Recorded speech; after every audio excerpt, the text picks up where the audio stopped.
Once that line was crossed, I just felt like, okay, no more calls, no more texts, that's it. I mean, I barely didn't even want to like the pictures on Instagram like that.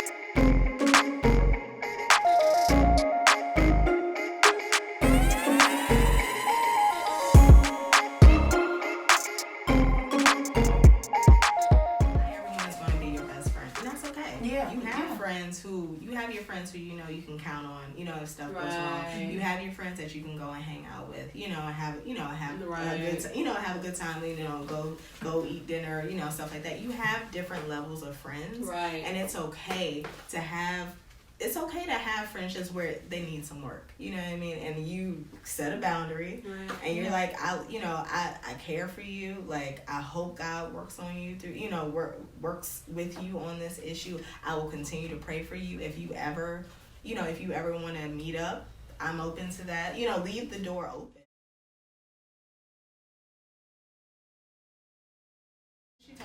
She told me, she's like, Char, she was like, you're judgmental. And I was like, you're right. and I work, I've been working on that, and I'm still working on it, and I'm trying not to be judgmental, but that's what friendship is for. Like, if you can't tell your friends, how to improve then that's true. That's true. Yeah, having those conversations can be very difficult and very awkward, I think sometimes I get very discouraged from having those conversations because sometimes you can be met on the other end with basically, what are you talking about? I don't know. You're just saying this because X, Y, Z, and then make you out to be the crazy person. Exactly. Where are you pulling this stuff out from? So I think it's just notes. Mental notes. You have to have notes, right? When it comes up, like actually bring it up in the moment. Okay. See, this is what we talked about. Yeah. But yeah. Those are difficult conversations. But it's also opening up yourself for that too. I'm like, right. This is not one-sided. Yeah. If I'm doing something and you don't think I'm being a good friend, please tell me. Yeah. I said this to my sisters too. I said, if I'm not being a good sister, please tell me. So yeah. Yeah, I think that's there's wisdom in that because we can sometimes cut people off before having those conversations that could have given us insight to why people are behaving the way that they're behaving, and then what could have been really good relationships, potential for, deep relationships. Yeah. We don't allow that because we just kind of, okay, you know what, this is how you are, plug it in the back of our minds and just keep it moving, and not take the time. Take the time. And energy, and, it's energy. That it takes to, like, because that can come with some drama, right? Like, if someone doesn't respond well to you, it can come with some drama and come forget your life. That's how you need to know who you're dealing with, because a lot of people, some people, they'll take it, like yours was successful, but how many can we really count on being successful? Because nobody, even Pastor Kurt said today in church, nobody's like, tell me more. What else can I do wrong? Tell me more about how, nobody's just, wanting that. So I think that if it is a mature enough person that can receive that, then okay, yes. But what you said about maturity, like, they might not be mature enough to receive it, that might be the part, the work that God is trying to do in that person is growing them up in emotional maturity to receive, correction and, like, grow in areas where they obviously have issues, so, and for us as well, just, we might not be, as mature as we should be in certain areas, and people are calling that to our attention and say, hey, this is not okay, you can't continue like this, and it doesn't feel good to receive it, but we're called to do that. Even people who they're not mature and drama and all that. Don't be afraid of drama. Like that's a tool of the enemy. Like that's a tool of the enemy. It doesn't matter what they go and say about you. It doesn't matter. Like I am delivering the truth to you one-on-one. Do with it what you will. So I'm not even worried about like going and tell somebody, whatever you want to say about me. That's not the part. For me, it's just, you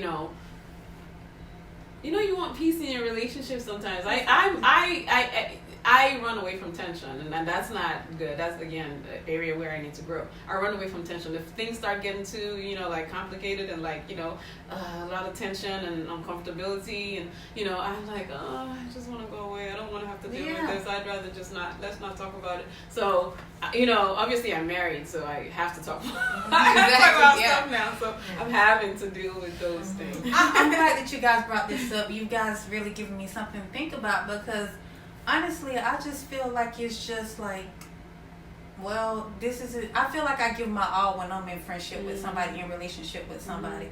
Kind of what you were saying.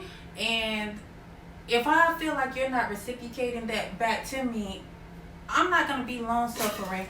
And she said, I'm not gonna be long suffering. And it's just, trying to play it out with you and figure out where it's gonna go. I mean, honestly. So you guys have really made me, kind of second guess that, and I can really think of even the relationship now that, I did really like the person. I thought we were pretty good friends, but like once that line was crossed, I just felt like, okay, no more calls, no more texts.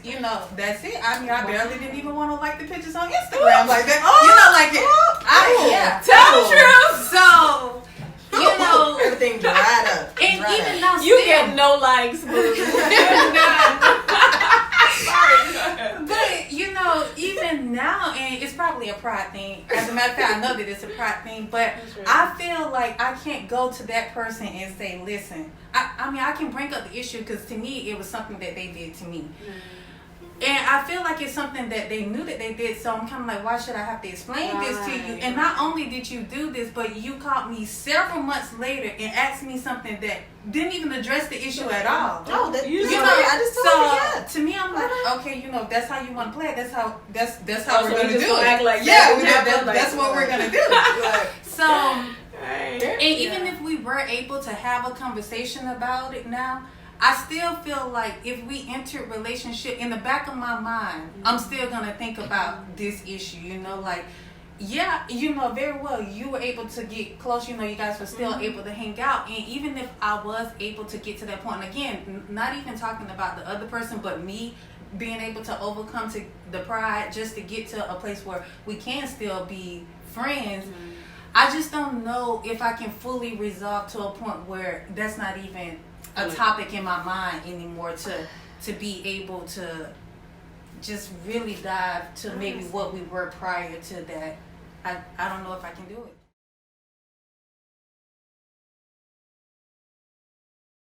Well, this is the thing. When you give your all in a friendship, and I have to tell myself that too, when you give your all in a friendship, you have to know the why behind why you're giving your all in a friendship. Are you giving the why is because you were taught to do that as a kid? You were taught to look out for your siblings, taught to look out for your friends. You pride yourself on being a good friend. Or are you doing it because God called you to give your all, to your friends and your family and people around you, to be salt and light? And so I think you have to know what your motivation is. And because if that person doesn't reciprocate, it'll sting a little bit, but you shouldn't harp on it because that's not why you did it in the first place. Not to reciprocate, you just did it because that's what you're called to do. You're called to be different than the world. So I would question and see what is the motive of it, because it happens to me. Like I said, I give my all, and my little feelings get hurt. My little feelings get hurt. But at the same time, it's like what they're doing is not a reflection of me, it's a reflection of them. You're not the only person that they're doing this to, Portion. They're doing this to other people. But they probably haven't had the conversation. They've probably been cut off. And and no one has had the conversation.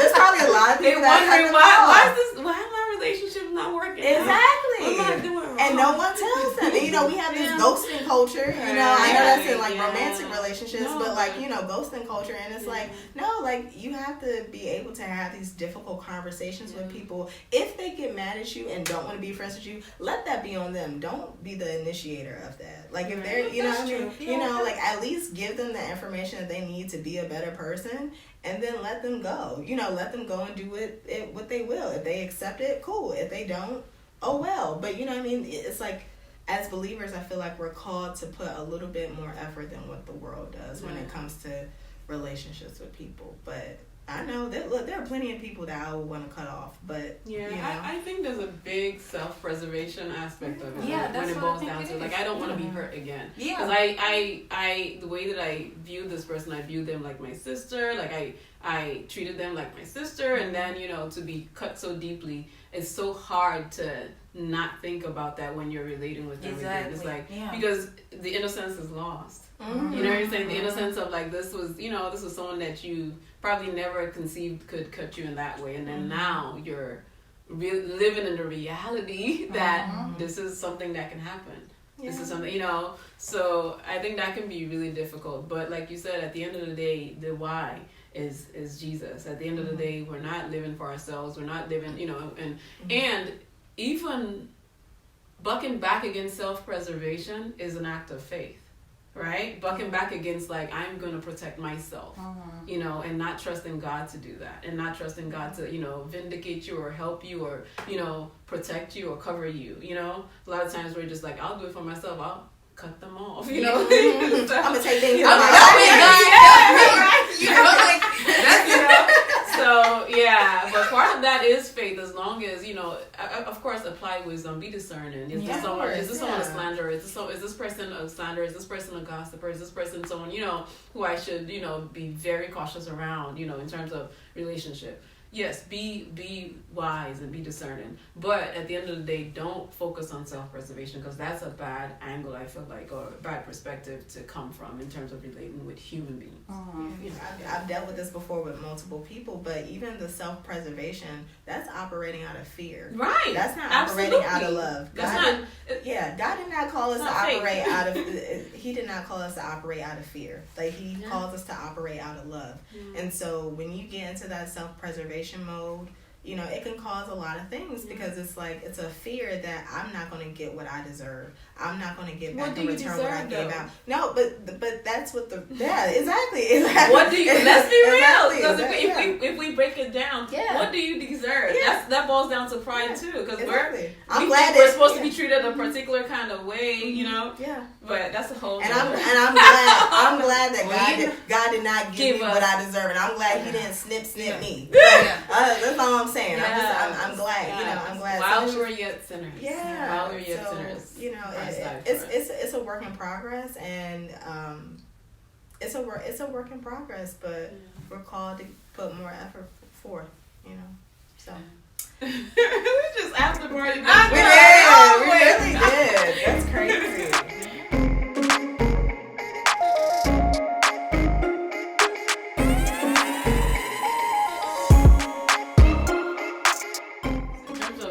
Genuine sisterhood. If we have fear of man, we're keeping walls up. It sounds like I'm not going to church anymore because all of them are the same. I'm not associating with Christians anymore because all of them are the same.